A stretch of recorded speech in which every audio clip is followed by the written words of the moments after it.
Plágio é uma conversa a dois com um convidado. Todas as semanas, Bruno Lemos e Filipe Gomes juntam-se a um convidado para plagiar os podcasts que gostam. É mais do que um debate, é menos do que uma entrevista.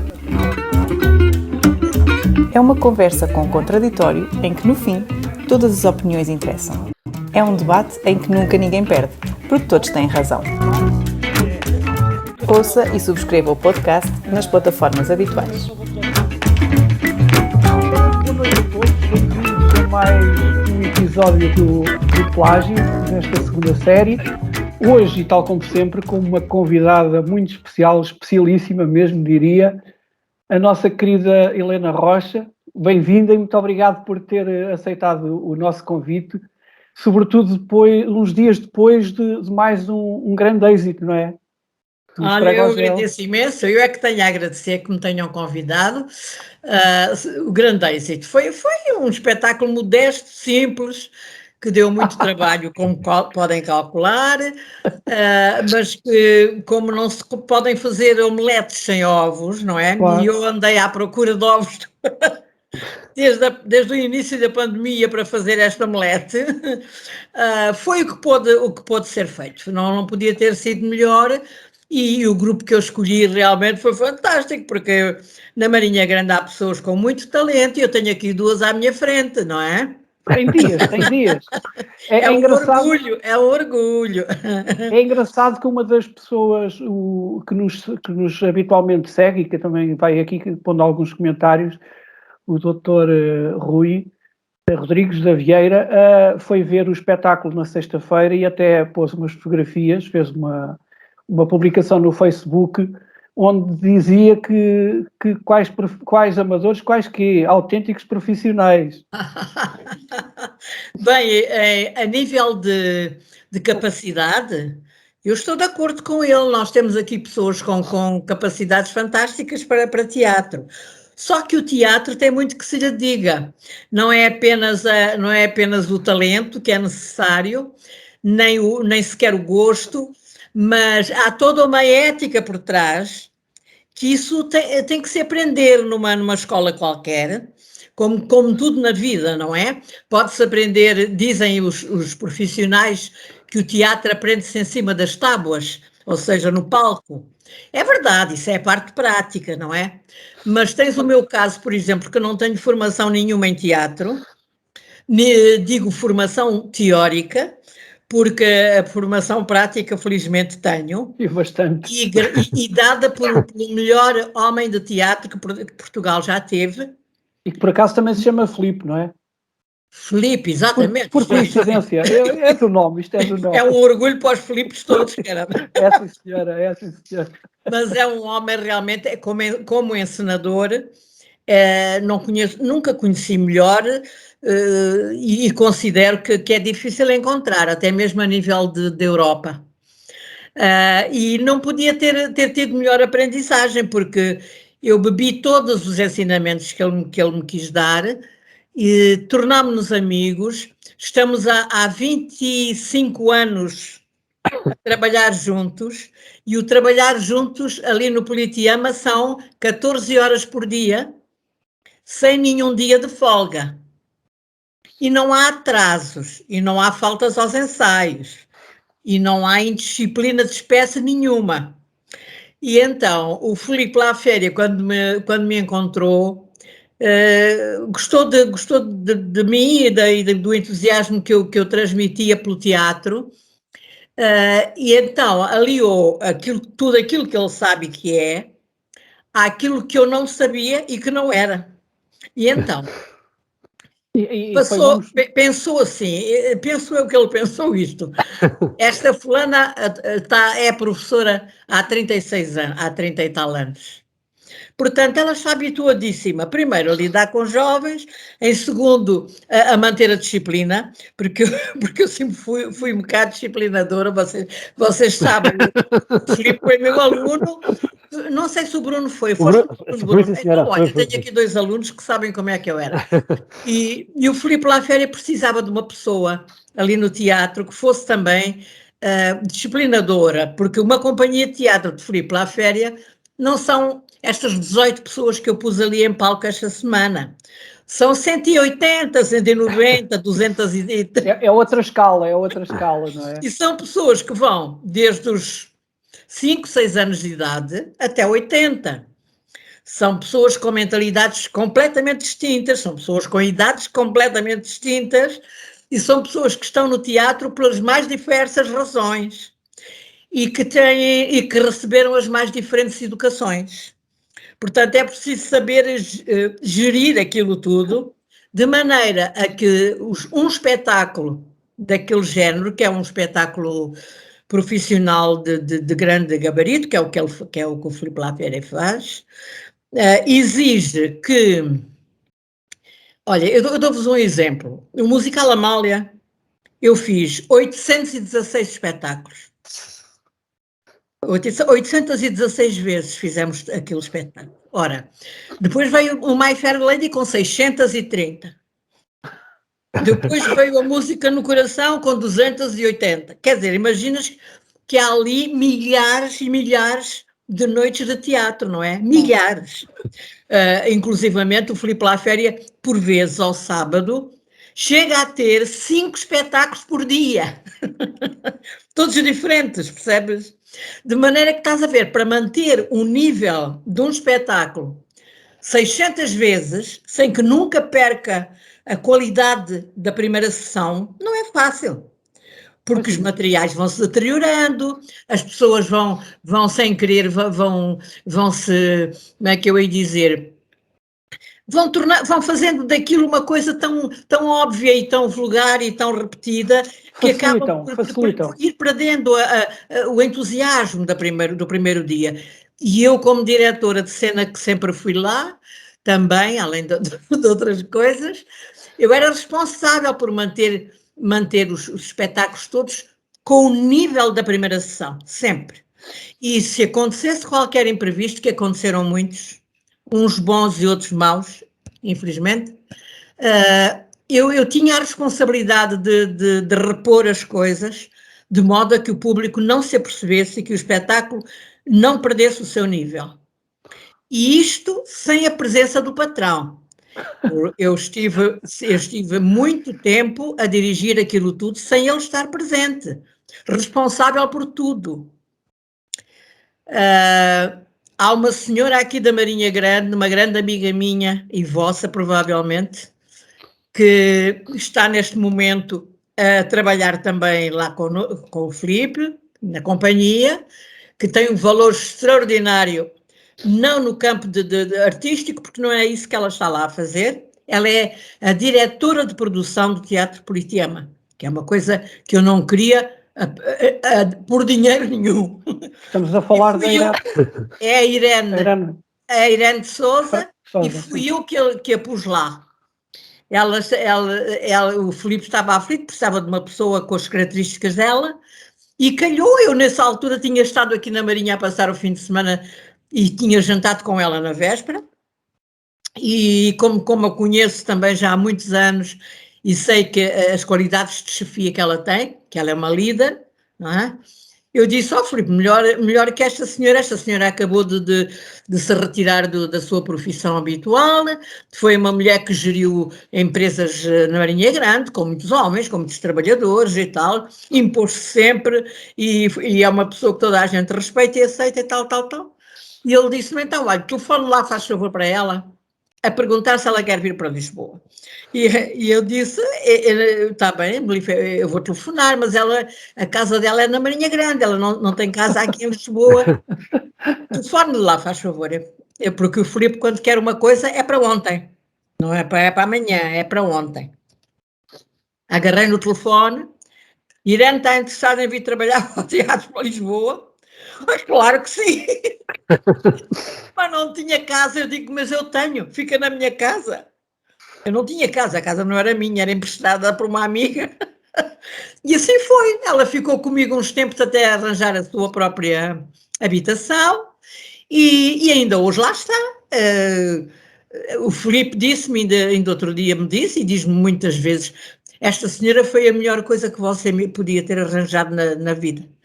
Foi um anjo que caiu do céu. Isto a Marinha, afinal, é uma fornecedora de gente de alta qualidade para o Filipe Laféria, não é? Eu sei, claro, sendo amiga do Filipe e sendo amiga da Irene, achei que era uma junção que daria resultado, e dá. Claro. E dá, porque o teatro politiano se existe e se resiste e se subsiste, é graças à Irene também. Olha, deixe-me só ir aqui a cumprimentar o Bruno. Boa noite, Bruno. Aqui a nossa conversa a três, pá, que começa extremamente animada aqui com a doutora Helena Rocha, que ela é uma comunicadora fantástica. Vocês mandem-me calar quando quiserem. Não, mas não é nada. Nós queremos é ouvi-la. Eu normalmente costumo aqui sempre lançar uns desafios ao Bruno, porque eu sei que ele gosta. Eu tinha pensado até hoje plagiar o Bruno Nogueira e o Nuno Marco e desafiar-te com 2 dilemas para tu escolheres. Mas agora eu estive aqui a pensar melhor e só para te deixar envergonhado, eu vou fazer aqui um mini quiz. Sobre a nossa convidada. Ainda por cima. Bruno, qual foi o primeiro instrumento da nossa convidada? O primeiro instrumento que a nossa convidada tocou? Pois, não é fácil, é assim, eu lembro bem dos bailaricos no operário, por exemplo, com a organeta. Não, mas é muito antes, estamos a falar aos 6 anos de idade. Sei lá, violino. Não foi no telhado, violino no telhado foi depois no Politeama. Não, senhora, foi acordeon. Exatamente, como é que tu sabes? Eu sei muito bem. Olha, quem é que ofereceu o primeiro acordeon, o primeiro instrumento musical à doutora Helena Rocha? Foi o meu querido avô. Estás mal. Sabes que o meu avô foi um grande ator de teatro amador. Pois era isso que eu também queria perguntar-lhe. Afinal, o filho, neta de peixe, sabe nadar, não é? Naquela altura, nós vivíamos em África, não é? Em Angola. Nasceu em Moçambique? Nasci, os meus pais nasceram lá, os meus avós nasceram lá, os bisavós nasceram lá, os trisavós nasceram lá. Portanto, são 5 gerações ou 6 naquela lindíssima terra, à beira-mar, entre o mar e o deserto. Entre o mar e o deserto, não é? Mas não havia televisão naquela altura, não havia editoras discográficas, não havia artistas profissionais, não havia nada. Mas estava lá eu, não é? Claro. E o meu avô era um homem ele era bancário, trabalhava num banco, mas tinha uma apetência pelo teatro, ele escrevia os textos, ele ensaiava as peças de teatro, ele tinha um sentido de humor formidável e foi um homem que, a par da sua profissão de bancário, toda a vida se dedicou ao teatro amador lá da terra, com as pessoas que tinha ali disponíveis, não é? Inclusivamente, o pouco dinheiro que ganhava no banco destruía todo com o teatro, não é? Porque o teatro é uma coisa cara. Já na altura. E eu lembro-me que a minha avó, quando viemos viver aqui para a Marinha Grande, a minha avó veio connosco e a minha avó via-me também aqui na Marinha Grande a preparar aquela peça em que o Filipe também entrava e que se chamava Estudar, mas Devagar. Ele ainda hoje mantém isso, o Estudar Devagar. Tu não entravas, mas não. Eu não. O Bruno não era nascido. Ainda não era nascido quase, eu sou não um era rapazinho novo, eu sou um rapazinho novo. Não era nascido. E a minha avó dizia-me assim, quem havia de dizer que eu ia ter uma neta com a loucura que o meu marido tinha, que gastava tudo com o teatro. Portanto, isto é genética, a coisa do teatro é genética. E o meu avô fez muito teatro amador, fez coisas giríssimas, eu até sei alguns sketches que ele fez de cor. Eu até tenho uma bobine daquelas antigas que já nem se podem pôr a tocar, com ele a representar com o Otávio de Matos pai, com o pai deste Otávio de Matos, faleceu agora. E então, o meu avô tinha essa apetência, eu nasci com ela também, aliada a uma tendência para a música que eu não sei de onde vem, porque não tenho na família nenhum caso. O que é certo é que eu, aos 6 anos de idade, quis ter um acordeãozinho pequenino, que tinha, as notas eram de lata, e o fole era de papelão, uma coisa assim, uma coisa rudimentar. E os meus pais achavam que era um disparate irem comprar uma coisa daquelas para eu depois pôr de lado e não servir para nada. Eu disse, mãe, mas eu gostava de experimentar, pai, eu gostava de experimentar. Isso é um disparate e tal. Os avós, eu agora sei, porque sou avó, os avós gostam de fazer as vontadinhas todas às meninas, não é? E então, quando chegou o dia de Natal, eu tinha no meu sapatinho um acordeãozinho. Fiquei maluca, como podem imaginar. Agarrei, isto foi de manhã, não é? Que antigamente era de manhã que se viam as prendas. Os sapatinhos ficavam até de manhã. Fui lá, agarrei o acordeão e por volta do meio-dia eu já tocava o Lisboa Antiga. Olhai, senhores, esta Lisboa vou trazer. Tudo assim, o que é isto? Pronto, portanto, olha, mas parece que as aulas de música que depois se sucederam, parece que a coisa não correu muito bem. Não correu porque foi uma estupidez minha, vez. Foi uma criancice da minha parte, porque a minha mãe pôs-me numa professora de música e a senhora queria-me ensinar a tocar piano por música, não é? Punha-me uma pauta à frente e eu tinha que tocar aquelas coisas que estavam ali que não diziam nada, não conhecia aquelas músicas de lado nenhum. Então, quando a senhora saía da sala para ir fazer qualquer coisa lá dentro, que era em casa dela, as aulas eram na casa dela, eu aproveitava que ela saía, a primeira coisa que eu fazia era tocar os sambas que eu ouvia na rádio naquela altura. E lembro-me até tenho um gravado aqui no meu telefone, que gravei agora recentemente, aqui sozinha em casa com o meu teclado. E então a senhora saía, queria que eu tocasse o primeiro Schmoll, que era um livro com as notas. E eu fazia escala. E quando eu tocava mal, ela tinha uma régua e dava-me aqui nos ossos dos dedos. E eu tocava logo direito. Punha logo direito. Comecei a não gostar daquilo, E depois ela própria chamou os meus pais e disse-lhes, olha, esta miúda é um caso perdido. Porque ela não quer aprender, ela quer tocar essas modinhas que houve na rádio, que não tem jeito nenhum, não é isso que eu quero que ela aprenda, e tal maneira que vocês estão a gastar dinheiro em vão. Foi o que eu quis ouvir. Foi simpática. Olha, é assim mesmo, não achas? Ela podia ter-me ali anos e anos, e eu sabia a mesma coisa que sei hoje, está igual. Eu sei a música de hoje de música, zero. Se me perguntares se é Lá sustenido ou se é Fá menor, eu não faço a mínima ideia do que é isso. Bem-vindo ao clube. Mas se tocares uma coisa em que eu sinta a desafinação, eu digo logo, claro. Não é isso, não é essa nota. Claro. E tu tocas a outra que eu vejo que é e digo, é essa. Agora não me perguntes como se chama, mas é essa nota. Agora, isto são coisas que nascem connosco, não é? Claro. Olha, eu tinha a parte do teatro do meu avô, tinha esta parte da música, que não sei de onde é que veio, e tenho também uma certa facilidade para criar, para escrever coisas, não é?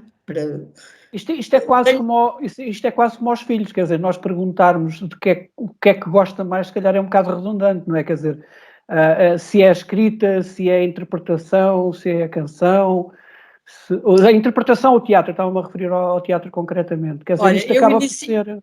Inicialmente era a música, a minha paixão sempre foi, inicialmente e hoje ainda é, era a música.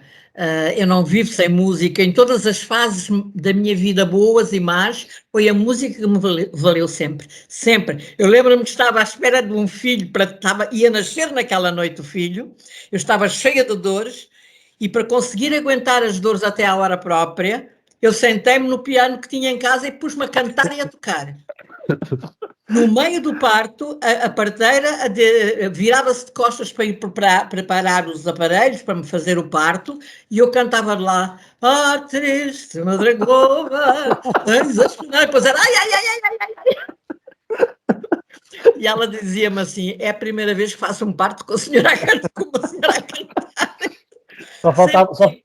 Só faltava as Sempre tive fitas essa coisa da da música, sempre tive. O teatro também sempre tive, também fiz muito teatros com aqueles teatrinhos lá da terra, com os amadores e tal, tal. Na escola, nos colégios por onde andei, fazia as festinhas, era eu quem fazia as cantigas e quem entrava no palco a cantar e tal, tal. Eu sentia que tinha jeito para teatro, eu sentia isso, mas queria ter a certeza. E, sobretudo, queria ser desafiada para ter à minha frente, a contracenar comigo, os melhores atores que houvessem em Portugal, a ver se era capaz de lhes dar luta. Mas quer E dizer, não é mas que isso isso... aconteceu aos 50 anos. É Mas, verdade. doutora Helena, mas mesmo na sua juventude, lá em Moçambique, parece que passou lá uma companhia de teatro de revista com um maestro que... Meu pelos querido vistos, maestro Fernando Carvalho, que exatamente, bom. foi Esse desafiado... maestro foi lá integrado numa companhia de revista, que veio de Lisboa, e que as companhias de revista passavam pela minha terra, que era uma terra à beira-mar, não é? O navio levava-as, e entretanto faziam espetáculos lá na minha terra, 1 ou 2, e depois continuavam em turnê para Moçambique, e depois para Lisboa, claro. Quando passaram pela minha terra, coincidiu com o facto de eu estar a fazer uma revistinha como esta que fiz aqui a semana passada, parecida. Uma revistinha, assim, uma coisa assim. Assim, uma coisa... É uma coisa Ok, amadora, não é? uma coisa amadora. E então ele foi ver, o maestro Fernando Carvalho foi ver, e no dia seguinte eu tinha um telefonema dele a pedir-me para ir ao hotel onde ele estava hospedado, porque ele queria muito falar comigo. Eu disse ao meu pai, o meu pai disse-me: a menina não vai sozinha falar com um homem ao hotel que não conhece de lado nenhum, não, não, vai, mas vai comigo. E eu disse: claro que sim, vamos embora, eu quero falar com o senhor e tal. E fomos. E o senhor disse: olha, eu vi representar ontem e cantar e tal, e quero propor-lhe uma coisa. Se quiser, se nos der esse gosto, entrava imediatamente para a nossa companhia e seguíamos já amanhã em turnê para Moçambique e depois para Lisboa. Olha, eu fiquei sem fala. Era o sonho da minha vida. Caía-me do céu nas mãos sem eu fazer nada. A melhor prenda que os céus me podiam dar. Mas o meu pai, que era de outra Era geração, doido. disse ao senhor maestro: agradeço imenso a sua atenção e o elogio que está a fazer à minha filha, mas a minha filha está em Lisboa a estudar e eu quero que ela acabe o seu curso, porque nós não somos ricos, estamos a fazer um sacrifício muito grande para ela estudar, temos outro filho também a estudar em curso superior, e ela tem que ir para Lisboa. Ela está aqui agora porque está de férias, mas para o mês que vem já vai outra vez para Lisboa, e é para acabar o seu curso, não é para cantar, nem para representar, nem para nada disso, não. Olha, o senhor maestro, claro, compreendeu, tinha mesmo que compreender, não é? Eu é que não compreendi nunca. Então eu só para compreender. Não, estou a brincar. Eu também acabei, naquela altura, revoltei-me, fui para casa, atirei-me para cima da cama, chorei, dei murros na almofada, sei lá o que eu fiz para lá. Mas depois, pronto, vim para Lisboa. Mas isto já agora só para enquadrar, porque nessa altura, ou seja, concluiu o liceu lá em Angola e depois veio continuar os estudos para Lisboa. E, portanto, concluí o liceu até ao 9º ano, porque não havia mais. A partir do 9º ano já não havia. O 11º e o 12º foram feitos já em Lisboa. Já em Lisboa. Tive que vir para Lisboa. E, portanto, esse episódio que nos contou agora aconteceu durante umas férias em que foi... Todos os anos ia lá de férias, pois. Exatamente. Entretanto, quando chego aqui a Lisboa para continuar, recebo um telefonema do Sr. Melo Pereira da RTP, que era diretor de programas de entretenimento, a pedir-me se eu podia lá chegar, que ele queria falar comigo, porque o maestro Fernando Carvalho ia fazer um espetáculo e estava muito interessado em que eu colaborasse. E eu fui, claro. E ele disse-me isto, eu disse... Estava sozinho em Lisboa, não tinha cá o pai. Pois. E então eu disse, eu gostava imenso e tal. E então o maestro Fernando Carvalho fez um programa na televisão chamado Lugar aos Novos, em que eu, olha, foi a Lenida Gentil estreou-se também ao mesmo tempo que eu e outros.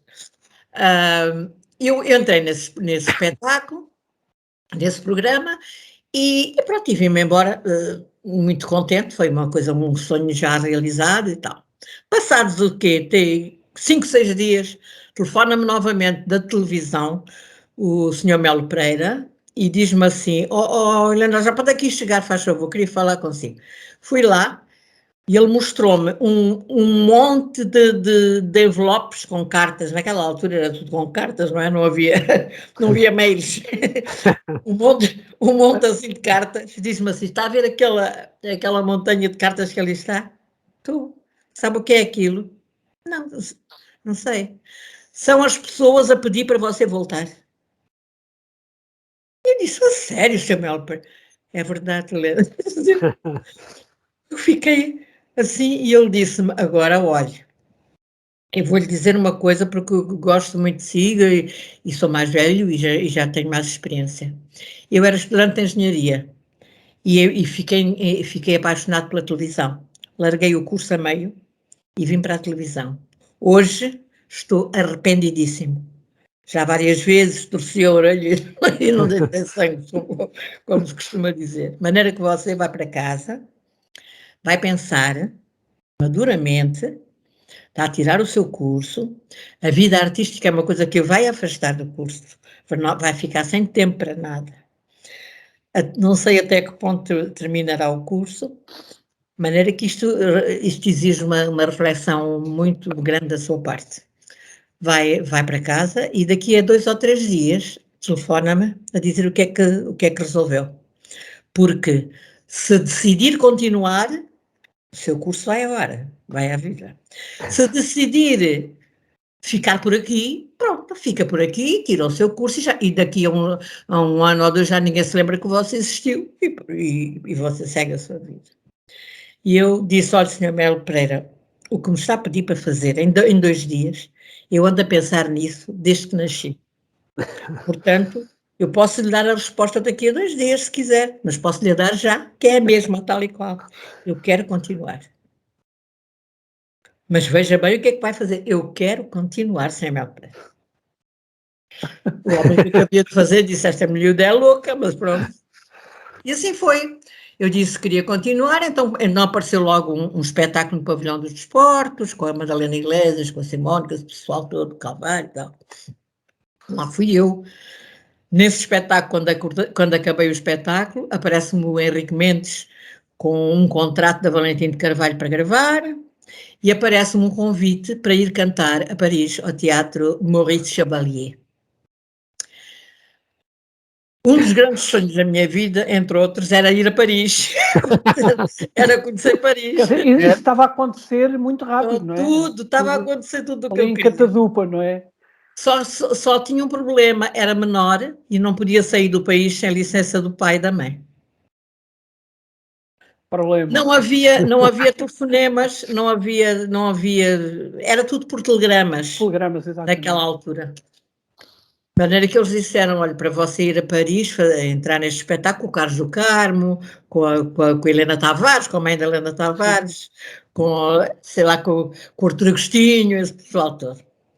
E então, eu mandei um telegrama a pedir autorização aos meus pais, se podia ir a Paris cantar, mas eram só 2 dias, eram só 3 dias. O meu pai fez-me um telefonema de lá, em pânico. O que é que nós combinámos? Nós combinámos que tu ias para aí para estudar, para tirar o curso. Tu não foste para aí para cantar, filho. Tu não foste para aí para... Está bem, pai, eu sei, mas olha, eu prometo, eu vou-te fazer uma promessa solene. Eu vou acabar o meu curso. Prometo-te solenemente que vou acabar o curso, mas deixa-me ir a Paris cantar. Meu pai acabou por concordar e lá fui. Claro que tinha um exame, no dia que viesse de Paris, tinha exame no dia seguinte, na faculdade. Fui com livros debaixo do braço, Os jornais até diziam: a Helena Rocha seguiu para Paris com os livros debaixo do braço, deve estudar uma grande coisa. E eu não estudei nada, claro, nem me deitei. Eu tive 3 dias lá, não me deitei nunca. Quer dizer, quando voltei, fiz o Não, exame. mas Claro. parece que a senhora do hotel lhe dizia, a menina se escusava de estar a fazer a sua cama, que nós fazíamos. Tu és pior que o coxa, pá. Eu sou pior, eu sou bem pior. A senhora do hotel dizia-me assim, quando via a minha cama feita, não é? Que eu não me deitava. A menina não precisa de estar preocupada em fazer a cama. Pode deixar que eu faço. E eu assim, não me custa nada, por amor de Deus. Foi um dos melhores dias da minha vida aqueles, talvez. Eu já estou a falar, tanto falem lá vocês. Não, está muito bem. Pronto, e olha, a partir daí foi um rol de coisas. Não, mas é depois, portanto, é nessa fase, ou seja, eu acho que as pessoas que a conhecem, e aqui da Marinha, não têm a noção daquilo que fez nessa altura, porque de facto, nessa altura... Cá, pois. Claro, mas nessa altura, e estamos a falar antes ainda de 74, de 25 de abril, e foi nessa altura que grava também o Calhambeque. Foi nessa altura que gravei para o Valentim de Carvalho, exatamente, o Calhambeque, acompanhada pelo conjunto Os Rocks, ao qual pertencia o Eduardo Nascimento e os irmãos Saraiva, que era um conjunto que o Vasco Morgado contratou para o Porão da Nau, que era uma discoteca que ele tinha, e era um conjunto que estava na berra ao máximo. E eu então fui com eles fazer espetáculos em Luanda, no Cinema Avis, que é um cinema ao ar livre, e eu entrava pela plateia dentro de um calhambeque. Olha, está ali a fotografia. Entrava num calhambeque com os músicos dentro do calhambeque, atrás de mim, eu em pé, eles a tocarem ao vivo, e vinhamos pela sala toda, subíamos para o palco no calhambeque. Foi uma coisa memorável. Eu não sabia, há uma particularidade, portanto, o calhambeque é lançado no Brasil pelo Roberto Carlos ao mesmo tempo que é lançado em Portugal. Veio cá o Roberto Carlos falar comigo, com o seu empresário, também tenho ali fotografia. O empresário do Roberto Carlos veio pedir-me para eu lançar aqui o calhambeque ao mesmo tempo que ele lançava no Brasil. Sim, senhora, para mim é uma honra formidável e tal. E a convidar-me ao mesmo tempo para eu fazer uma turnê pelo Brasil com ele e com a Ângela Maria. Mas com livros ou sem livros? Com os livros ou sem os livros? Mas eu isso não pude aceitar, isso não aceitei, não é? Porque isso era impossível, então tinha que interromper mesmo o curso, não é? E então, mas o lançamento do Calhambeque foi feito por mim aqui em Portugal e foi um sucesso brutal. Vocês não se imagina agora o que era naquela época uma fulana como eu, que não era vulgar, uma rapariga nova a cantar, não sei explicar porquê, não lembro bem porquê, mas eu sei que as pessoas ficaram muito surpreendidas, tanto assim que as revistas, que era a revista Rádio e Televisão, a Flama, aquelas revistas antigas, puseram-me na capa, que eu tenho aí também guardada, a capa toda, com a minha fotografia, com os livros da terceira escada da Faculdade de Letras, com os livros, e então em parangonas, em letras grandes, era assim: uma universitária, uma estudante, uma cancionetista na universidade, era assim. Era uma coisa inaudita. Eu acho que fui a primeira, não sei.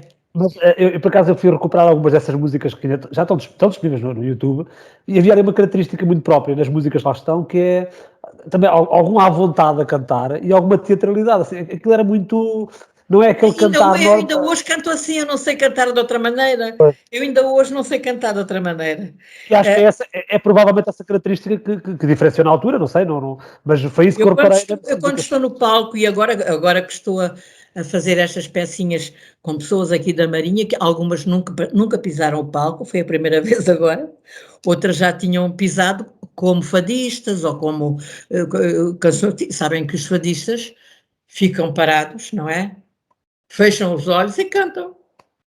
Mas não é nada isso que eu faço, nem que nem não sou eu, isso não sou eu.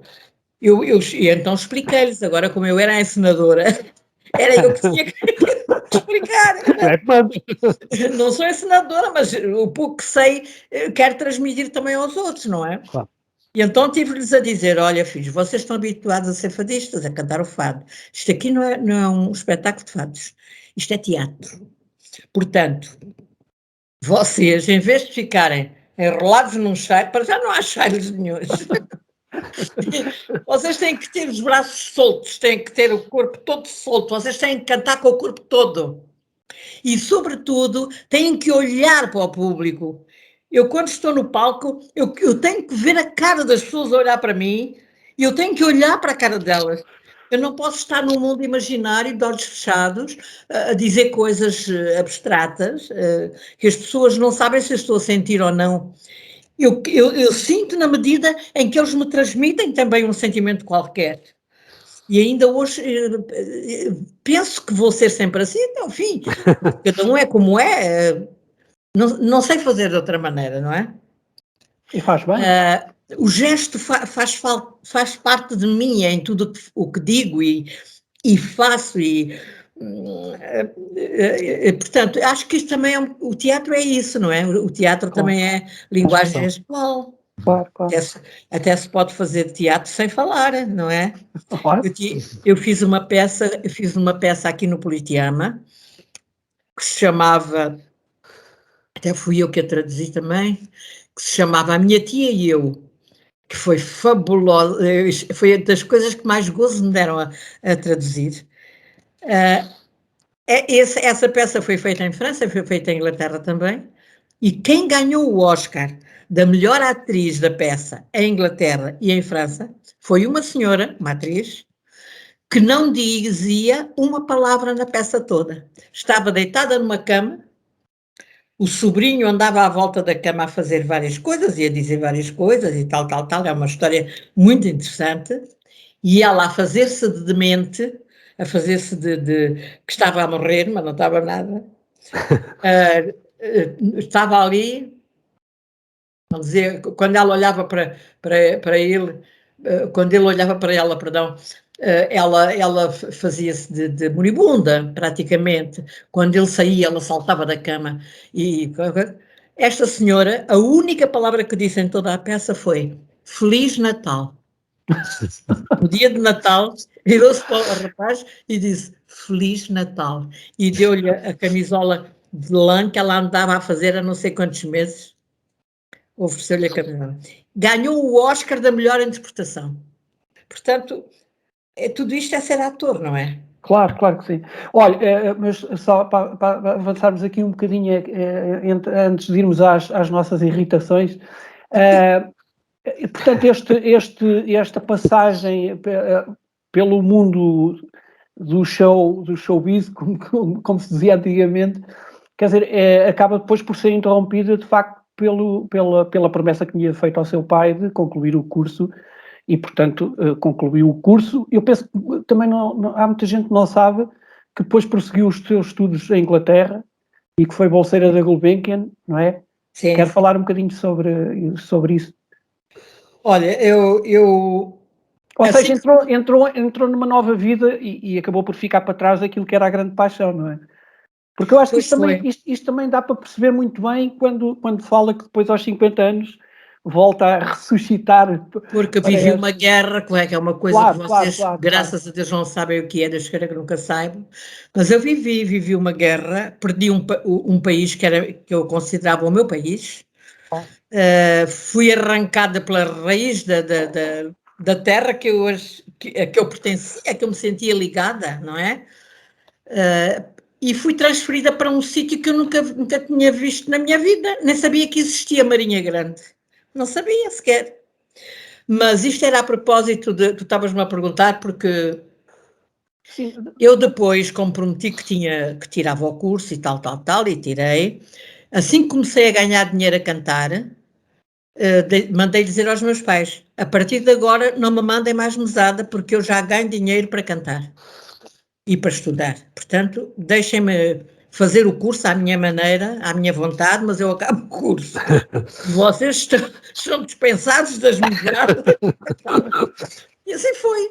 Acabei o curso. Em vez de o tirarem, era um curso de 5 anos, com estágio e com defesa de tese, mas eu, em vez de 5 anos, levei 7, porque chumbei, dividi 2 anos, dividia ao meio, porque era impossível fazer tudo, não é? O que é certo é que cumpri a minha promessa, fiz o curso, e depois, acabando o curso, pôs-se o problema. E agora?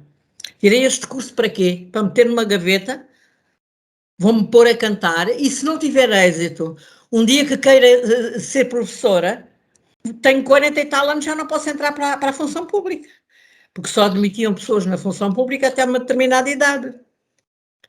De maneira que fiquei aqui naquela, bem, vou concorrer, vou dar aulas, vou começar a dar aulas, o que é de fazer?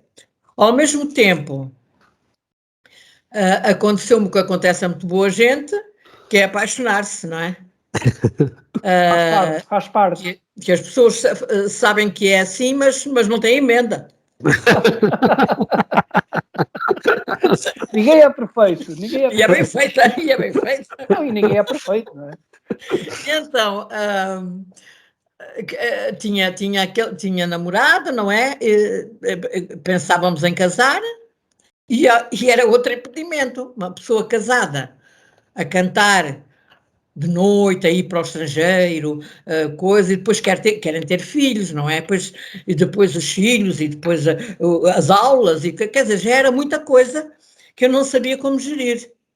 Até que resolvi abandonar a vida artística e disse, pronto, eu já cantei, já fiz o gosto ao dedo nesse aspecto, agora vou ser professora, mãe e esposa. Pronto.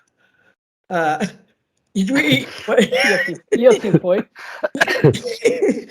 E assim foi. Concorri e entrei para o ensino. Entrei para o ensino e digo-vos com toda... Isto aqui dava... esta conversa de entrar para o ensino. Dava um livro. Foi o meu primeiro ano de letivo, de lecionar, foi das experiências mais fabulosas que eu tive, talvez ainda mais fabulosa do que a de cantar.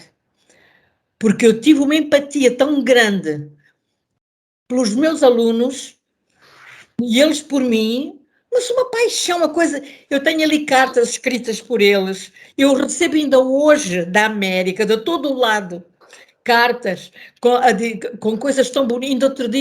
Ainda outro dia foi aqui na Marinha Grande, mas se começar a contar nunca mais acaba, mas era só por dizer que outro dia aqui na Marinha Grande fui ao supermercado fazer compras e estava um homem a fazer umas compras também numa florista que há ali, e eu estava numa outra secção e tal, e ele estava a... E quando acabou de se aviar, veio ter comigo, tocou-me assim no ombro e disse-me assim, dá-me licença que lhe ofereço esta flor.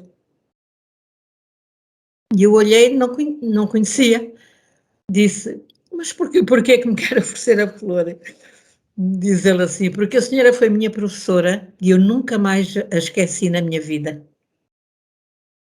Olha, eu fiquei com as lágrimas nos olhos. Depois, olhando bem para ele, cheguei à conclusão de quem era. Reconheceu. E pronto. Mas isto acontece-me constantemente em todo o lado. Em todo o lado. De maneira que isto é tão gratificante, a pessoa pensa assim, mas afinal valeu a pena ter nascido, não é?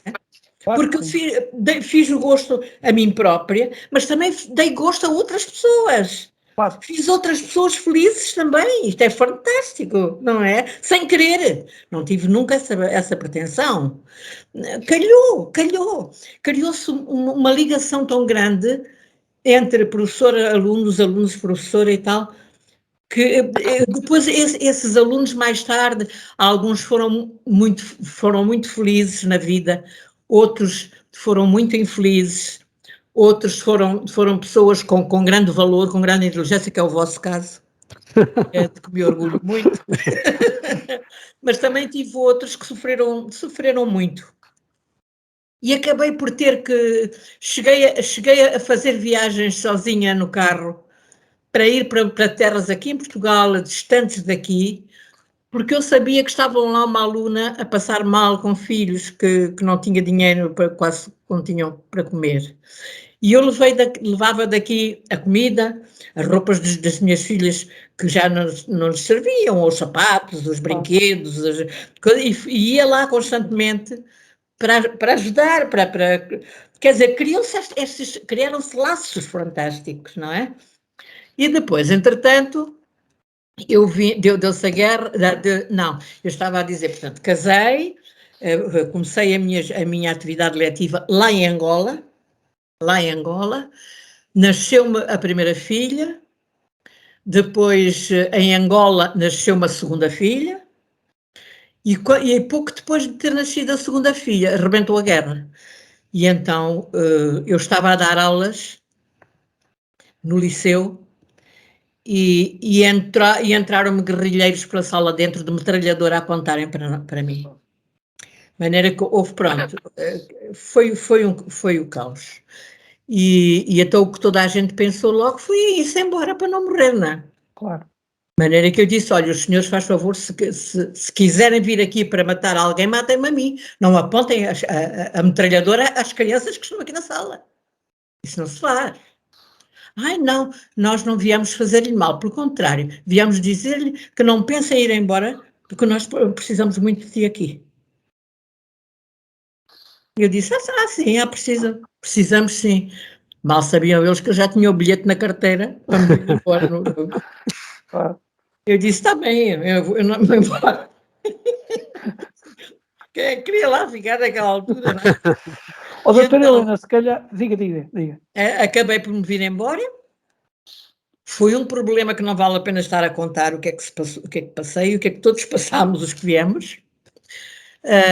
Não vale a pena também dizer qual foi a recepção que tivemos em Lisboa quando chegámos, a situação em que ficámos, sem nada de nada. Pronto, mas isso são a vida tem estas fases. Agora, uma coisa muito bonita também. Cheguei à Marinha Grande por um mero acaso, vim parar aqui à Marinha Grande, aluguei um apartamento qualquer, porque tinha 2 filhas e estava grávida já da terceira, portanto eu tinha que ter uma casa... Estava a dar aulas em Porto-Mós nessa altura. Em Porto-Mós nessa altura. Trouxe comigo a minha sogra, que era viva na altura, a minha avó, enfim, trouxe a família toda, os meus pais ficaram em Lisboa em casa de uns tios, que também não tinham onde ficar. Uns outros tios que também vieram, o meu irmão, a minha cunhada, os meus sobrinhos, enfim, a família toda. E então, quando cheguei aqui à Marinha Grande, dei aulas em Porto-Mós e depois pedi transferência para Calazans. Em boa hora, porque entretanto depois nós apropriámos também da doutora Helena, quer dizer, porque hoje é tão marinhense ou mais do que nós. É verdade. Eu isso não posso esquecer, nem esquecerei nunca, porque foi realmente, tive uma recepção que não esperava. Mas deixe-me só fazer aqui um parênteses, porque eu sei que também é uma mulher que se irrita, porque nós desafiámos-la a dar-nos aqui uma irritação, e então mandou-nos aqui uma irritação que faz todo o sentido, que irrita gente fanática e português mal falado e mal escrito. Quer-nos falar um bocadinho sobre esta fora irritação? De mim. Irrita mesmo, tem que pôr o comprimido debaixo da língua. Não é isso, sabes o que é, Filipe? Eu sou professora, sempre fui professora de inglês e de outras coisas, mas de inglês, não é? Porque eu adoro a língua inglesa, senão não tinha escolhido. E os meus alunos na altura diziam-me assim, senhora, mas para que é que estamos a aprender inglês? Isto serve para quê? Os ingleses também não estão lá a aprender português. E eu dizia assim, vocês vão ver um dia a falta que o inglês vos vai fazer. Sabem porquê? Porque vai haver uma altura no mundo, eu já não estarei cá e vocês se calhar também não, porque não sei quando será, em que a língua inglesa vai ser a língua universal. Não vai haver outra senão o inglês.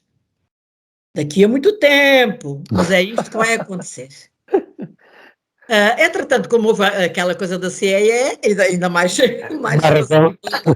e neste momento estamos aqui a ouvir pessoas a querer dizer tudo em inglês, uma parvoíce sem... Já viste a quantidade de palavras inglesas que vocês usam?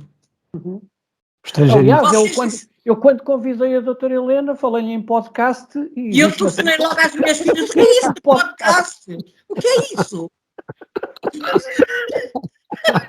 Mas eu também fui assim um bocadito... Quer dizer, resumindo e concluindo, ter explicado a coisa de outra maneira, não é? Uma pessoa que estudou durante a vida inteira, eu estudei durante 20 e tal anos seguidos, não é? Hoje em dia, em vez de ser catedrática, sou analfabeta. Eu, perante as pessoas de agora, vocês, jovens, as minhas filhas, etc., eu sou completamente analfabeta. Não é nada. E é uma tristeza, não é? É uma tristeza. Mas se as pessoas escreverem mal em português também irritam, não é? Que quando cheguei à Marinha Grande, fiz um espetáculo, aquele onde tu entraste, não sei se tu entraste também. Não. Era muito pequenino, mais novo. Era muito mais novo. Entrou a Alexandra de Gucho, entrou o Zé Polido, o Dani, lá. E então, quando fiz esse espetáculo, não sei se tu te recordas, entravam 75 pessoas. Eu escrevi o texto, ensaiei o espetáculo e levei-o à cena no antigo Teatro Stephens, que agora já se chama Casa da Cultura. Até me admira que não se chame Culture House. Bem, mas isso não interessa. E então, fiz lá esse espetáculo que correu muito bem, que era a gozar com o estado do ensino naquela altura. Olha, deixe-me desafiá-la. Vou-lhe dizer aqui assim uns versos e vai-me dizer de que fado é que eram.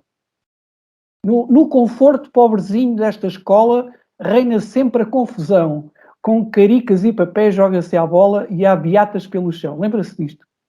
Não. Não lembra? Diz qualquer coisa. Escreveu isto e não se lembra. Mas olha, lembra-me assim, do átrio à escada e do segundo andar aos pavilhões, nunca vi gente empurrar com tanta raça. Quem ali passa.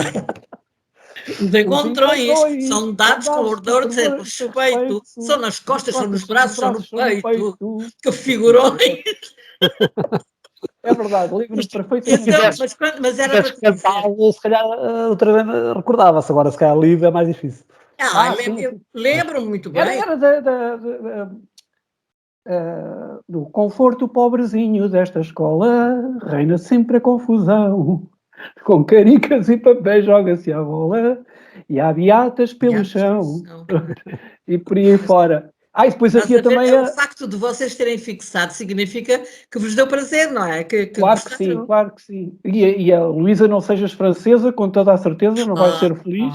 Luísa, que ideia daninha, viveres na Marinha, sonhar com Paris. Eu já agora, eu não sei se recorda, provavelmente não se deve recordar, mas eu tinha uma capacidade de memorização muito grande. E eu lembro-me que eu assistia, nós às vezes fazíamos ensaios separados pelos diversos quadros, mas eu normalmente assistia aos ensaios todos porque eu gostava muito. E eu sabia os papéis de toda a gente, eu decorei o texto todo do teatro inteiro. E às vezes,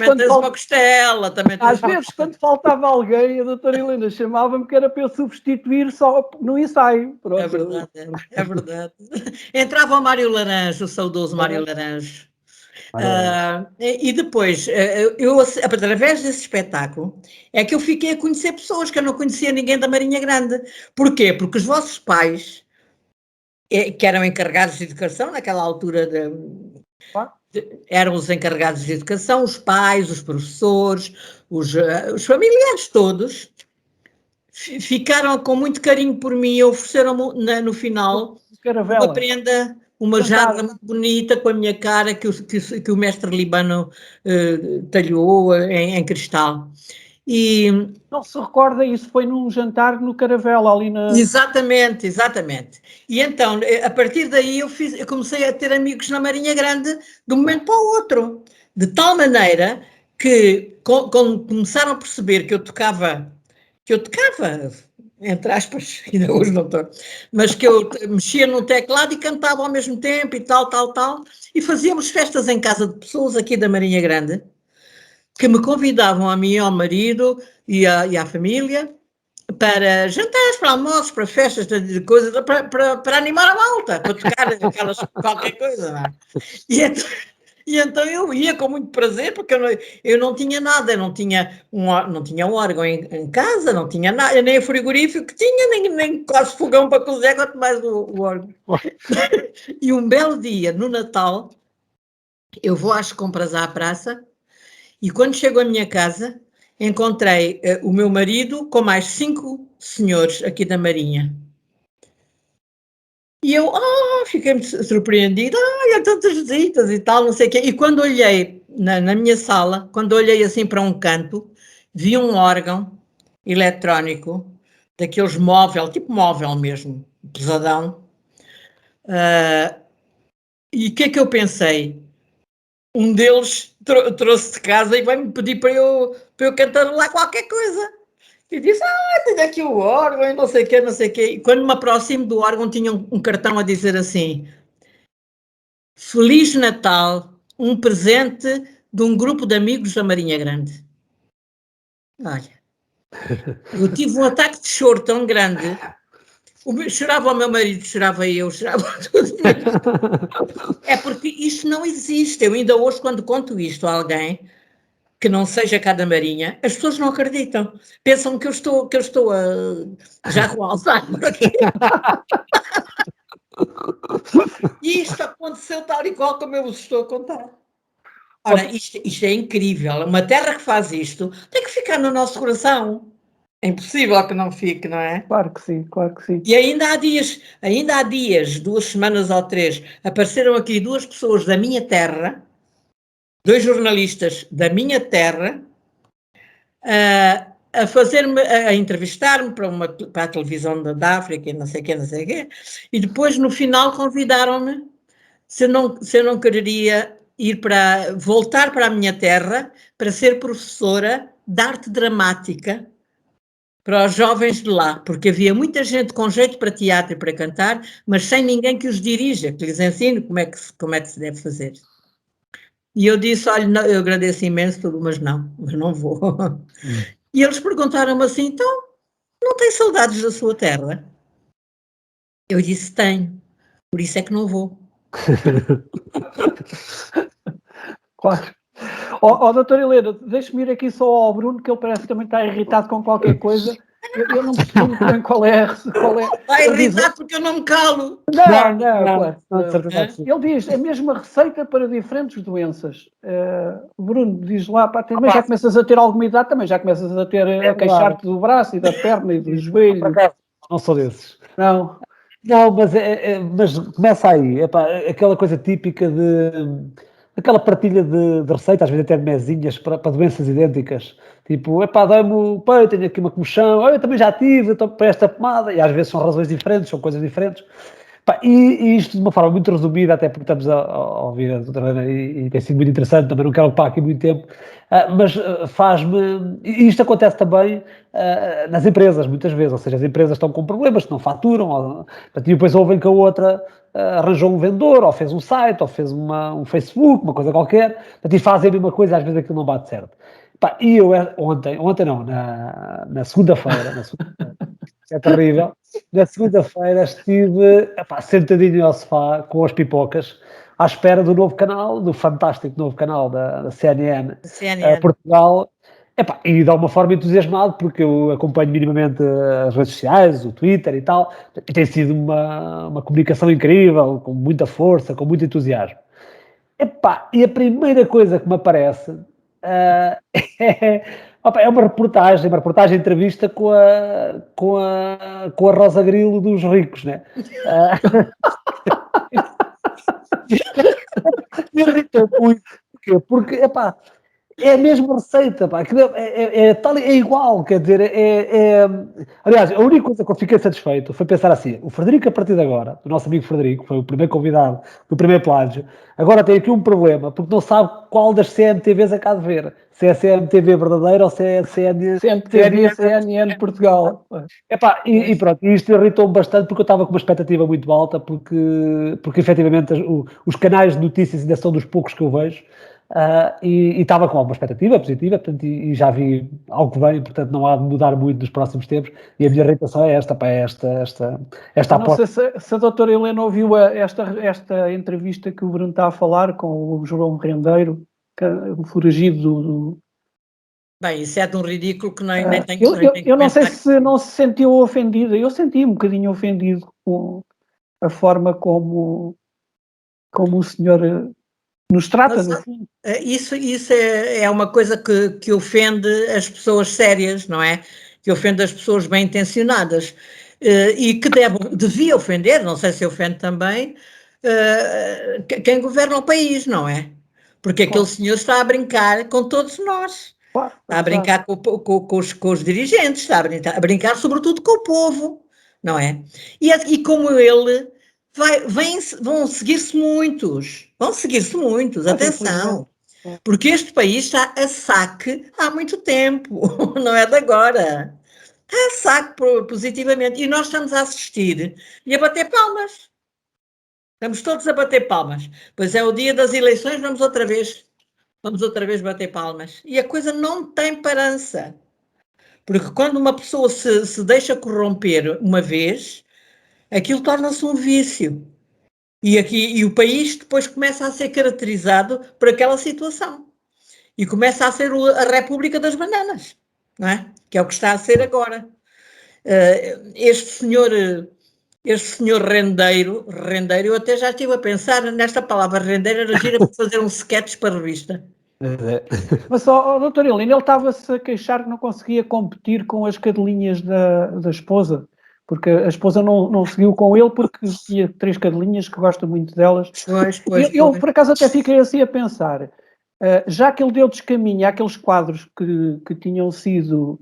o Estado tinha reservado para eventualmente pagar alguma coisa das dívidas que ele deixou, não é?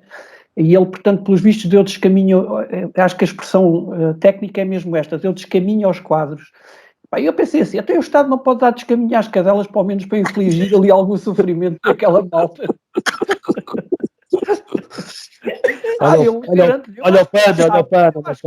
Elas mordiam-lhe, filhos, não tiveram medo. Doutora Helena, olha, diz, Bruno, desculpa. Não, mas este período grande de país a saque, como a doutora Helena diz, também acaba por ser positivo para a revista portuguesa, não é? Portanto, eu por acaso estava a pensar nisso. Claro que sim. Porque a revista portuguesa teve o seu ponto máximo durante a ditadura. Claro. Porque precisamente havia tanta coisa a criticar que as revistas eram riquíssimas do ponto de vista de texto. Riquíssimas. E depois eram coisas feitas com inteligência. Os textos das canções, as letras, eram feitas com inteligência, que é uma coisa que não vejo agora. Eu ouço canções com letras tão horríveis, que uma coisa que... Olha, está uma coisa que me irrita solenemente. Não gostou daquela... E os profissionais da palavra, que são os locutores, os apresentadores, etc., cometem, até os políticos, cometem erros de português. Se querem falar inglês, tudo bem, mas primeiro falem português como deve ser.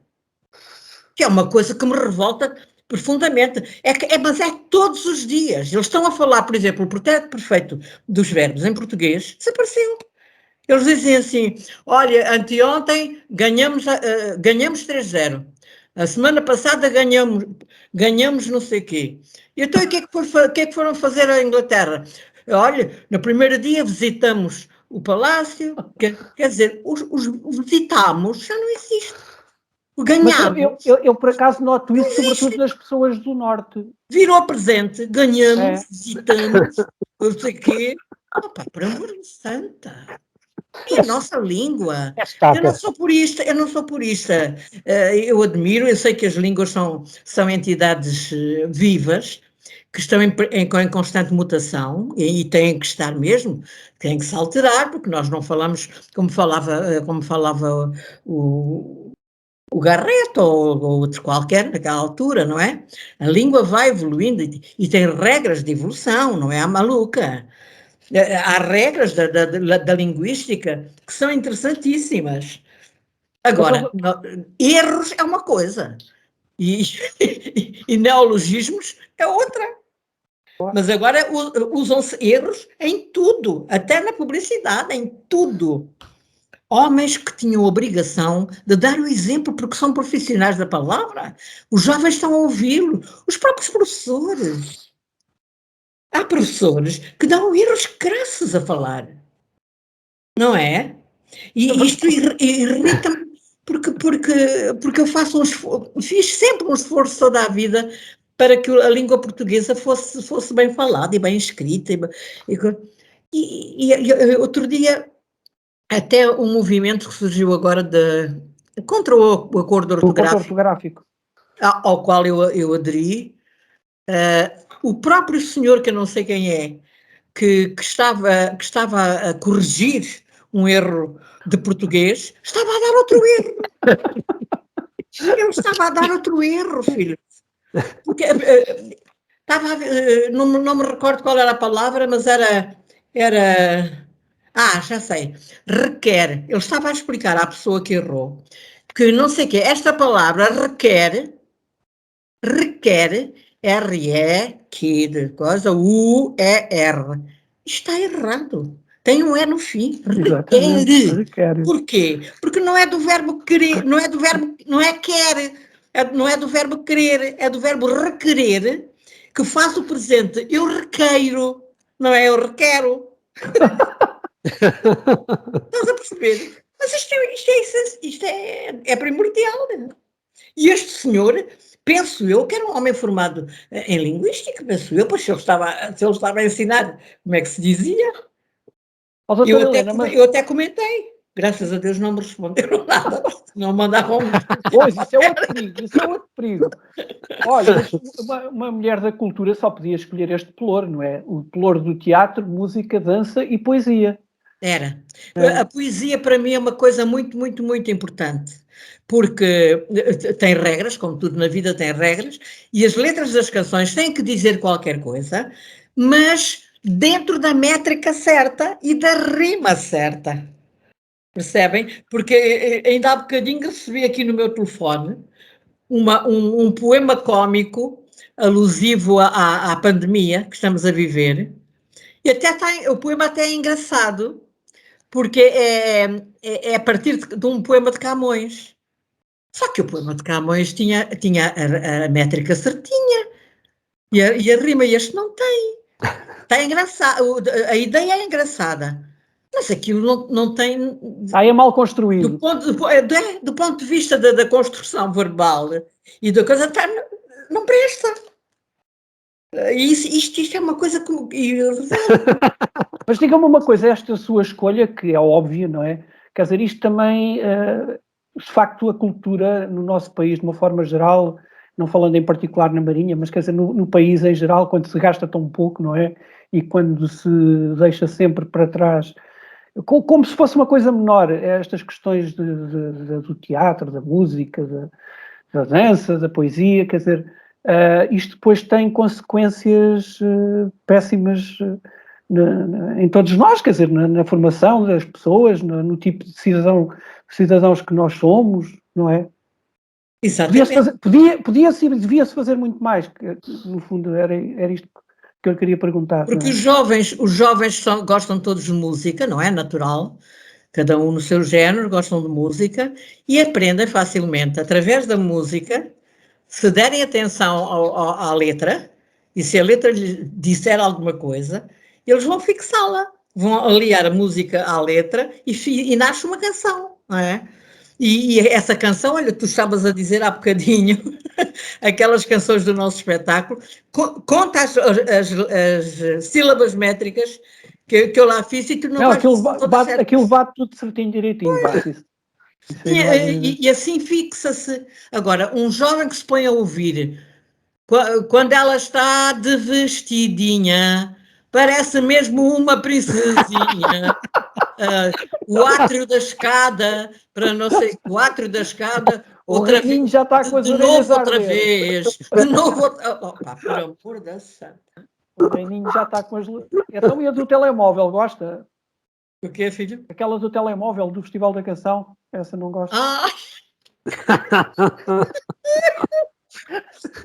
O telemóvel é demais. Aquele que tinha umas colheres aqui na cara.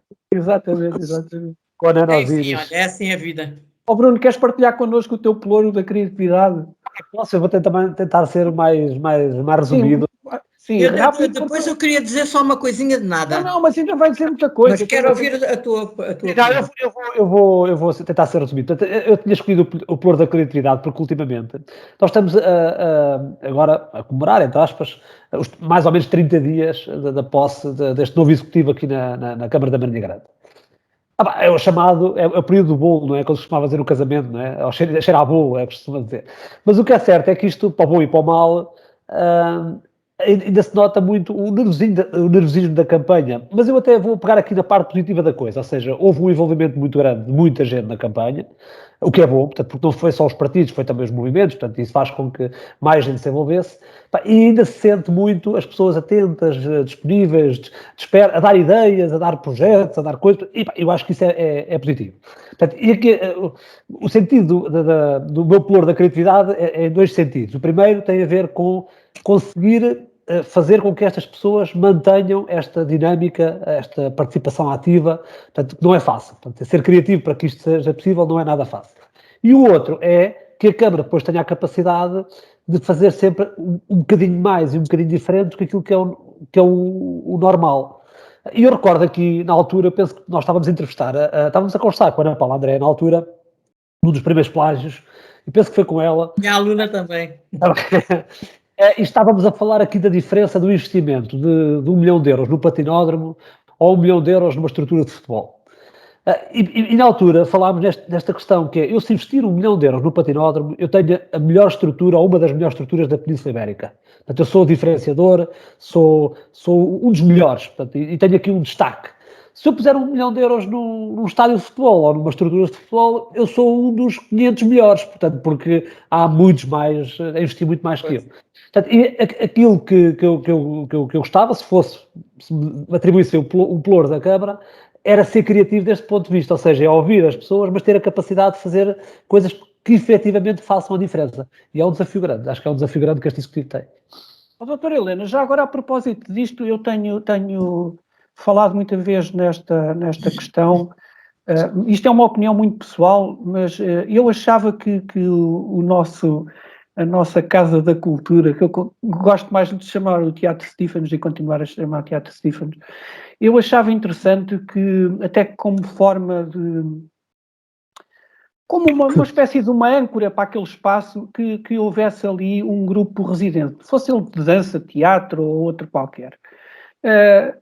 Via isso com bons olhos, achava que seria interessante para manter ali alguma dinâmica, digamos. Não quero dizer que não haja dinâmica, mas para melhorar, eu acho que há muito espaço para melhorarmos. Olha, eu a respeito disso vou resumidamente focar 2 ou 3 aspectos. Primeira coisa, eu não gosto de política. Gosto de política. Não sei se vocês pertencem a algum partido, nem me interessa. Sinceramente, nada. Agora, a Câmara a nossa Câmara, não esta, que foi eleita agora, não é? Mas há uns anos a esta parte, que quiseram transformar o antigo Teatro Stephens, que era um teatro, na verdadeira acessão da palavra, quiseram modernizá-lo, quiseram atualizá-lo, acho muito bem. Simplesmente, o que ali fizeram, na minha opinião, não é nada, é zero. Fizeram um auditório, e nós já tínhamos um auditório, não precisávamos de outro. Nós precisávamos de um teatro, que é diferente. E para fazermos um teatro em condições, tínhamos que recorrer a quem soubesse de teatro, que nos aconselhasse a como se deveria fazer um teatro que albergasse companhias grandes, companhias numerosas, de bailado, ou de teatro, ou de fosse do que fosse, mas que tivesse cadeiras para sentar uma data de gente. Vamos lá, começamos logo por aí. Em segundo lugar, que tivesse um palco funcional, que é coisa que este não é. Em terceiro lugar, que tivesse os camarins onde devia ter, que não tem. Outras, enfim. E eu, na minha parvoíce, que às vezes também sou parva, para dizer chego, fui ter com o Presidente da Câmara, da altura, e disse-lhe, ao fulano tal, eu sei que vocês vão fazer ali teatro, finalmente a Marinha Grande vai ter um teatro. E eu fico muito contente, mas tenham cuidado com o que vão fazer, por amor de Deus. Vocês vão destruir um teatro que era centenário, que levava 500 ou 600 pessoas, não sei quantas, e que está velho, que está coisa e tal, e vão modernizá-lo, acho muitíssimo bem, mas façam-no com pé, cabeça e membros. E quem melhor do que ninguém vos pode ajudar nisso é um senhor marinhense que é encenador de teatro de profissão e que é arquiteto de profissão também. Juntou as duas coisas. Percebe de teatro e é arquiteto. Portanto, ele sabe como se faz um teatro do ponto de vista arquitetónico. Portanto, por amor de Deus, consultem-no. Usem-no, aproveitem-no e façam uma coisa como deve ser. Pois é, disse meu.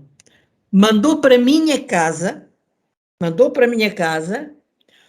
uns papéis deste tamanho com a planta do que iam fazer ali.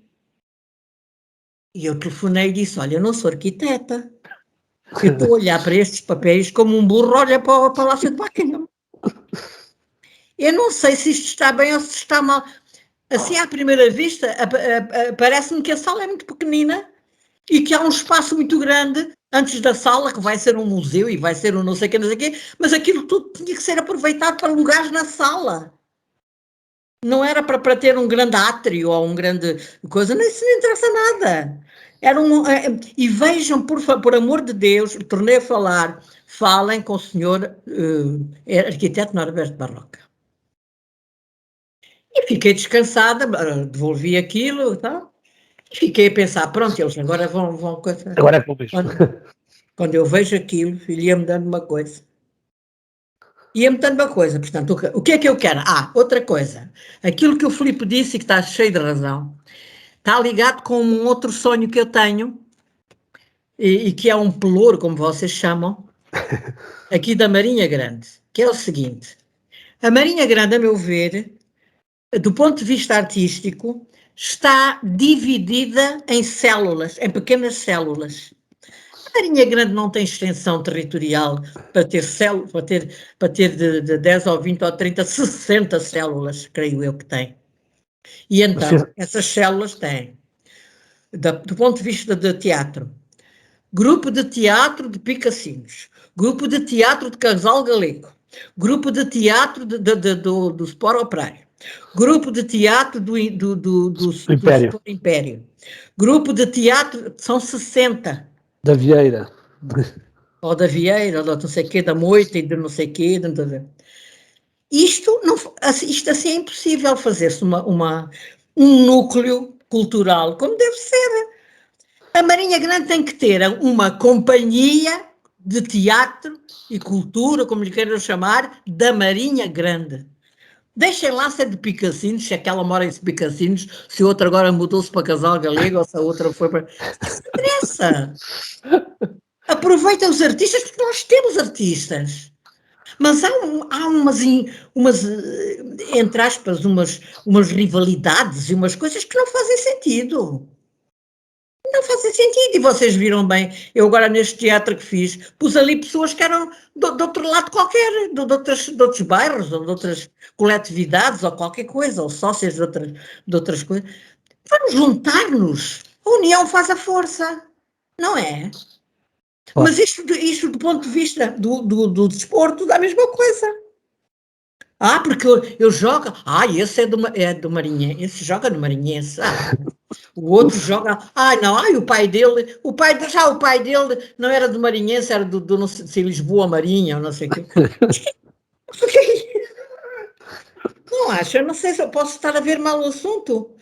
Mas era tão bom que a gente tivesse na Marinha Grande um grupo, um núcleo bom, rígido, duro, bom, competente, mas da Marinha Grande não me interessa se é daqui ou dali ou da colada. E depois, claro, há a política por trás, não é? Eu não vou falar porque eu não gosto disso.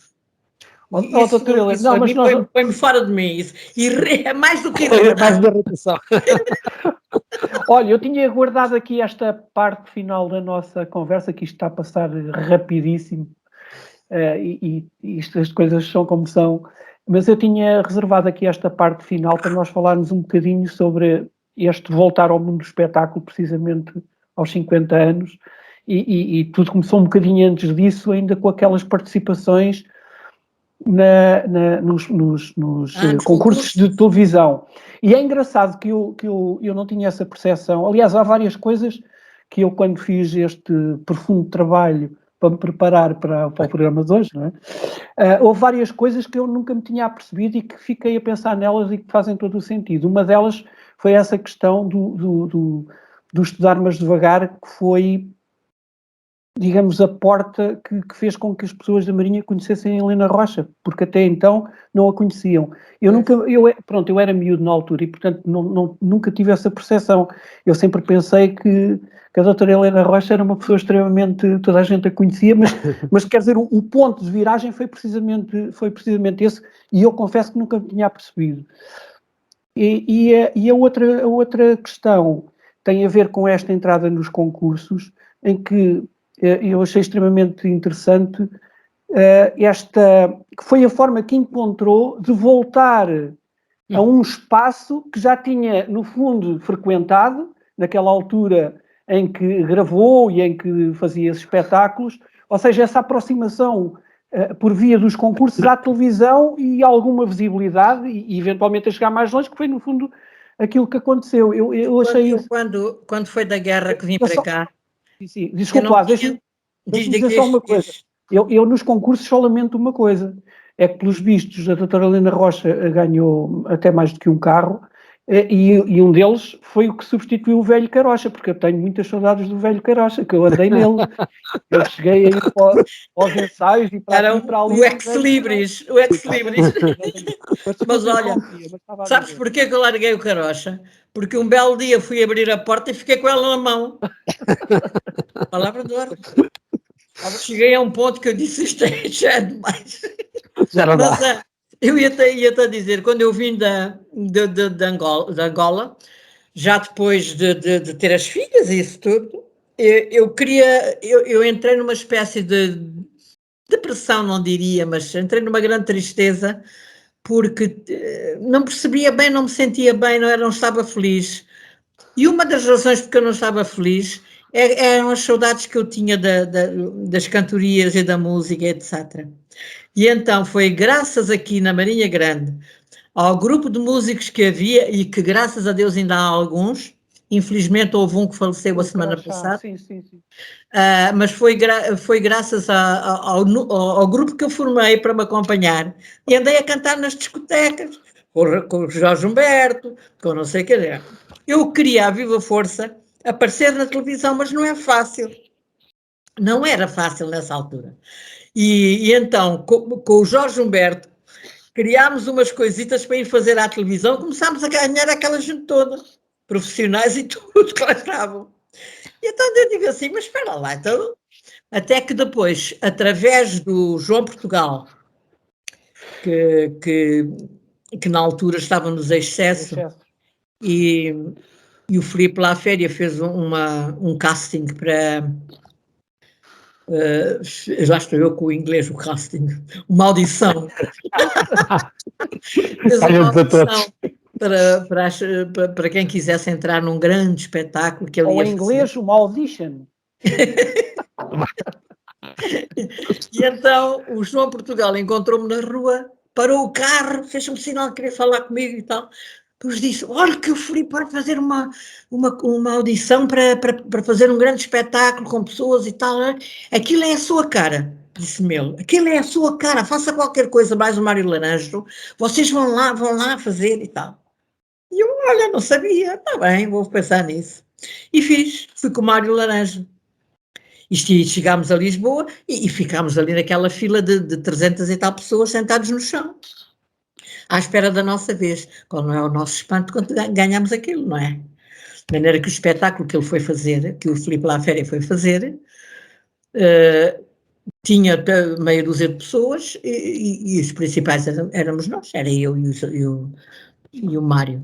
E então o Filipe Laféria, que já me conhecia do Calhambeque, de há uns anos atrás, foi ter comigo e disse, mas onde é que você andou este tempo todo? Que eu fartei-me de procurar e de perguntar a toda a gente o que é feito daquela rapariga, tal. E eu disse, olha, fui para a África, não sei o quê, tal.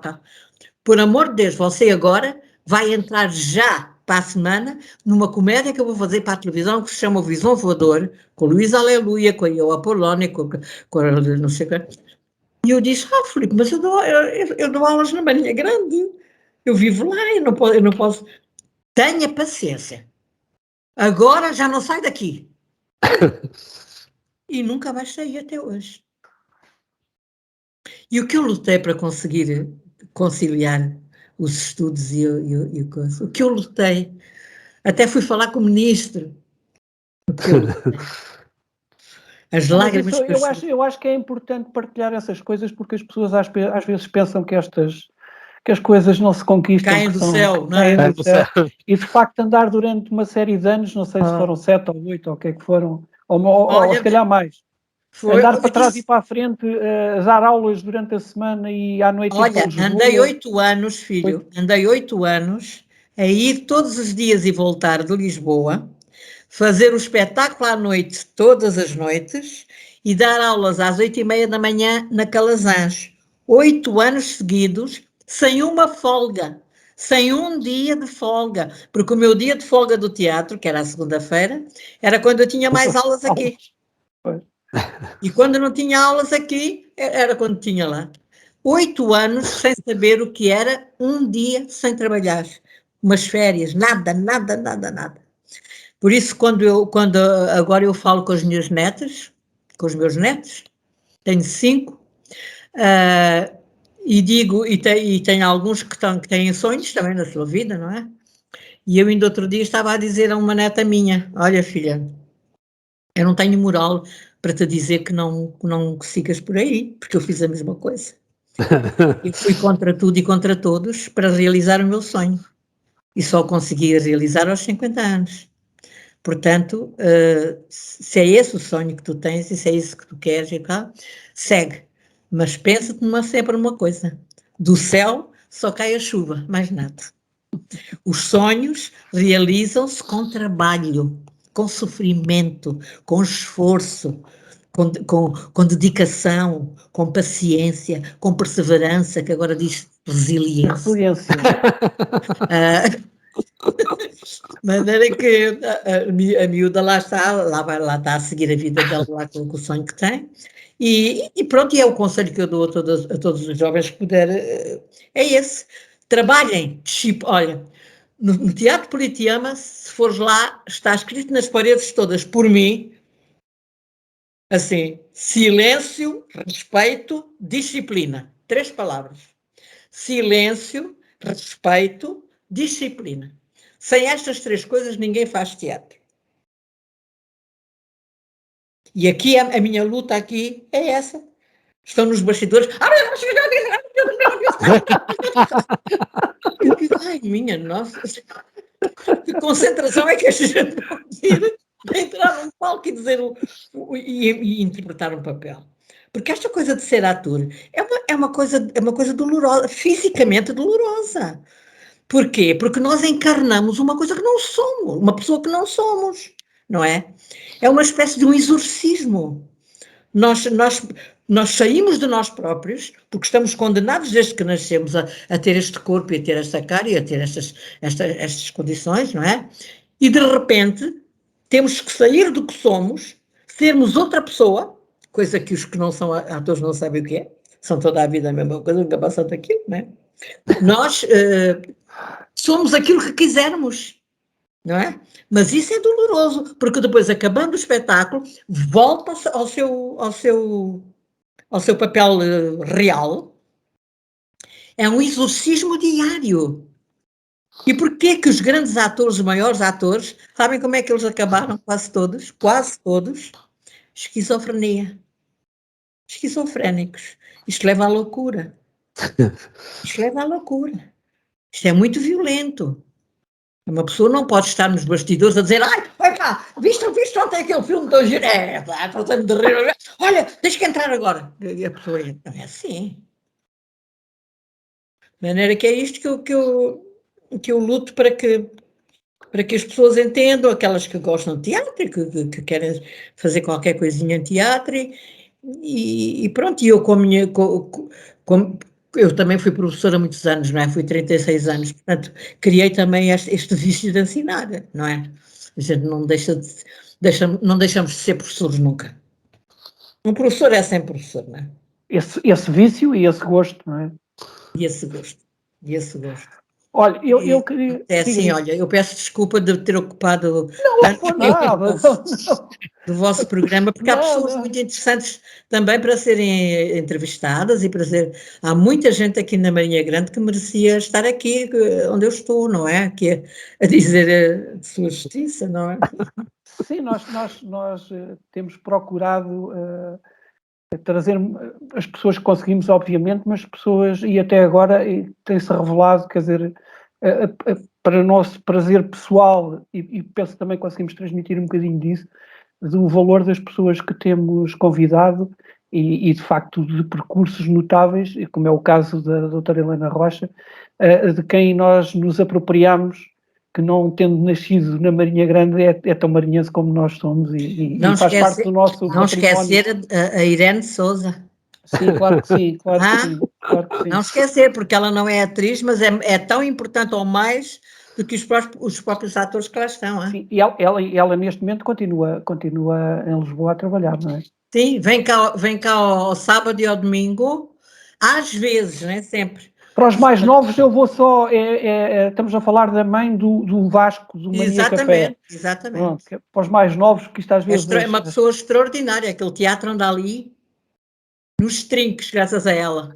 O patrão muitas das coisas nem sabe e ela resolve-as, sem chegarem aos ouvidos. Olha, eu sem querer ser lamechas, mas eu acho que não podíamos passar por esta conversa sem falarmos aqui só um bocadinho. Já falou do seu pai, pelas razões que já ouvimos, mas de facto do avô e do pai também, quando tomou aquelas decisões de, nomeadamente não a ter deixado na altura aceder ao convite que tinha sido feito pelo maestro. De qualquer maneira, quer dizer, são dois pilares fundamentais da vida da doutora Helena, os seus pais, e fala sempre deles com alguma ternura, e é curioso que eu ouvia dizer que a sua mãe que é a mulher mais inteligente e mais perfeita que alguma vez viu na vida. Né? E já agora eu queria aqui também recordar que foram duas pessoas que se integraram muito bem também aqui na nossa comunidade e sobretudo na nossa paróquia, na paróquia da Marinha Grande, onde tiveram também um papel de relevo e se calhar há muita gente que não se recorda disso e eu gostava de recordar aqui isso. Quer-nos falar só um bocadinho sobre eles? Olha, os meus pais, quando saímos de Angola e tivemos que vir para cá, não é? Como disse há pouco, o meu pai, são feitios diferentes. O meu pai foi-se abaixo, não queria sair de Angola e ficou numa espécie de uma apatia e sentado numa cadeira, numa tristeza profunda. Mas era preciso desmanchar a casa toda, era preciso fazer as malas, era preciso pôr as coisas que queriam trazer, embora tenha lá ficado os carros, essas coisas todas, mas foi a minha mãe que tratou de tudo sozinha, porque ele não mexia uma palha, ele queria ficar ali, queria morrer ali. Mas a minha mãe, vamos embora, Flávio, temos que lutar, vamos embora, não podemos viver aqui, vamos viver num sítio qualquer, mas vamos embora, puxou sempre por ele. E quando vieram parar à Marinha Grande, fui eu que por sorte arranjei o apartamento para morar, e o apartamento deles também estava vago no mesmo prédio, eram 2 apartamentos para alugar, e eu aluguei os 2, e depois telefonei para eles, para Lisboa, e disse, olha, venham pela estrada fora, assim, direito a Leili, e tal, uma terra chamada Marinha Grande, e não sei o quê, tal. E eles vieram e ficaram aqui. Não conheciam ninguém, e tiveram por aquele primeiro período também de adaptação e tal, triste. Mas eu disse, vocês são tão religiosos e pertencem a tantas organizações católicas, por que não procuram aqui na Marinha Grande os vossos companheiros de curso de cristandade, ação católica, grupos de casais, não sei o que, todas essas organizações, vocês apresentam-se e dizem, olha, não nos conhecem, nós viemos agora dar e tal. Mas lá em África também fizemos, foram reitores, eles foram reitores de cursos de cristandade em África e cá, e tal, e assim foi. Eles foram a uma reunião à igreja, apresentaram-se, olha, foram acarinhados por toda a gente, e foram pessoas que ainda hoje, o meu pai faleceu primeiro, mas a minha mãe faleceu há pouco tempo, digamos, e ainda hoje, quase todos os dias, eu tenho testemunhos de pessoas que me encontram na rua e que vêm ter comigo e dizem, olha, quero lhe contar uma coisa. Então diga, minha senhora tal. Olha, uma vez aconteceu isto, a falar de coisas que a minha mãe fez, que eu desconhecia. Claro. E a senhora a dizer-me, olha, é com muito orgulho que eu sei que, agora sei que é mãe da senhora, e queria que soubesse que isto aconteceu e que a sua mãe era uma mulher extraordinária. Eu digo sempre, eu sei disso muito bem, mas nunca consegui ser como ela, infelizmente, e tal. E aquela cantiga que eu cantei, vocês foram ver o espetáculo Esfrega o Gel, este agora? Não, infelizmente ainda não fui, mas prometo que vou. Pois, quando vocês lá forem, é claro que eu não digo nada, nem tenho nada que dizer, mas há uma canção que eu canto lá, é a única canção que eu canto, canto-a em honra da minha mãe, dedicada à minha mãe, porque a minha mãe, quando estava à hora de morrer, praticamente, ela chamou-me e disse-me assim, Helena, eu estou a pensar aqui numa canção muito antiga, que eu gostava muito, é a minha canção que eu mais gostava, mas já não me lembro muito bem da letra, vê lá se tu te recordas. E depois eu pus assim o ouvido ao pé da boca dela, e ela disse, a canção é assim, o garoto é filho do sarilho mundial, o gaiato é nosso, é produto nacional. E agora não me lembro do resto. E eu disse, de 3 assobios, uma espiga que se fez, a semente é de arrepios, mas o fruto é português. E ela disse, é isso. Eu agora cantei isso no espetáculo, em homenagem precisamente a ela. E pus a Luísa Oliveira, que é uma grande, olha, outra. Sim. Luísa Oliveira, uma grande cantora, uma grande artista. Eu pula agora na peça a cantar a canção que era a preferida do meu pai, que era Luzes de Ribalta.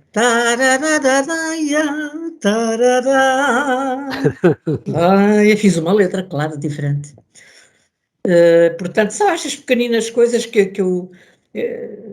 pronto, o Filipe Laffer ainda outro dia me dizia assim, o Filipe Laffer adorava a minha mãe. Adorava mesmo. Ele disse-me várias vezes, o meu sonho era ter a sua mãe num palco meu. Sua mãe é uma diva, dizia ele. E quando a minha mãe faleceu, ele apareceu-me aqui na igreja, com o grupo todo lá do Politeama e tal. E então ele ainda há dias me disse assim, desde que a sua mãe morreu, você nunca mais foi a mesma. E disse, não diga isso, mesmo assim, não é? Nunca mais foi. Quer dizer, são pequenas coisas que a gente, Claro. do chão nos foge dos pés, não é? Porque diz o doutor Lobo Antunes, o António Lobo Antunes, escritor, ele diz que os nossos pais é aquilo que nos separa da morte. Enquanto nós temos pais, nós não pensamos na nossa morte. Temos nossos pais que são mais velhos do que nós, Claro. provavelmente irão primeiro, coisa assim. Mas quando eles desapareceram, já foram, nós passámos para a primeira fila. Eram eles que nos separavam da morte, não é? E faltando-nos isso, olha, começamos a fazer a mala. Meu Deus. Doutora Helena, mas também temos o presente e temos o futuro. E o presente, temos 3 filhas fantásticas, não é? E temos que aqui até fazer um agradecimento particular à Rita, porque deu aqui uma ajuda aqui no Plágio 2. Rita é tal e qual o feitio da minha mãe. Ah, é? Tal Mas e pronto, qual. um beijinho muito especial para a Rita, mas já agora extensivo à Ana e à Isabel. E depois os netos, que no fundo Olha, também olha, são olha, um olha. futuro. Ela continua, É uma mulher extraordinária, ela uma mãe continua fabulosa. a acompanhar. Chega aos pés da minha. Olha, Rita, já agora, chame aí, chame.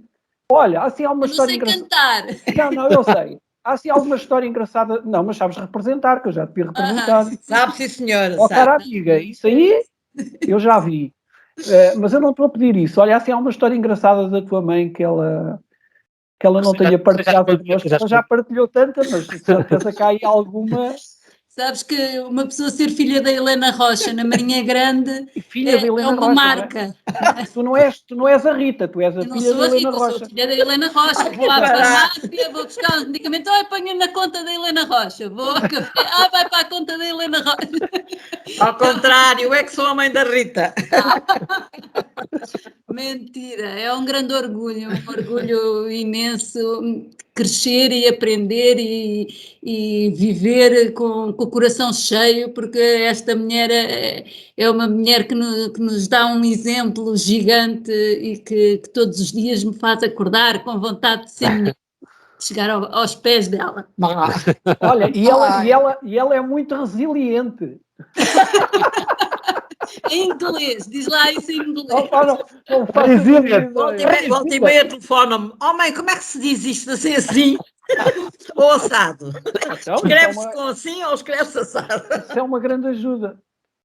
Doutora Helena, tem alguma sugestão para nos fazer? Eu não sei se... Não me mandou nenhuma sugestão, mas eu não sei se tem alguma sugestão de algum espetáculo, algum livro ou qualquer coisa. Eu escrevi um livro de poemas. Olha, que uma boa se chama sugestão. Beijos e Sorrisos, não é? Mas isso já foi aqui há uns 4 ou 5 anos. Mas não está... O livro está à venda, não? O livro esteve à venda, agora não sei se aquilo foi da Chiado Editora. Eu tenho aí uns 2 ou 3 exemplares. Não me dei muito bem com a editora, não gostei muito da maneira como lidaram comigo e tal. E se calhar é normal. Olha, hei de perguntar ali na livraria da Dona Odete. Sim. É de lhe perguntar se ela tem maneira de fazer chegar aqui, porque gostavas de ver o livro.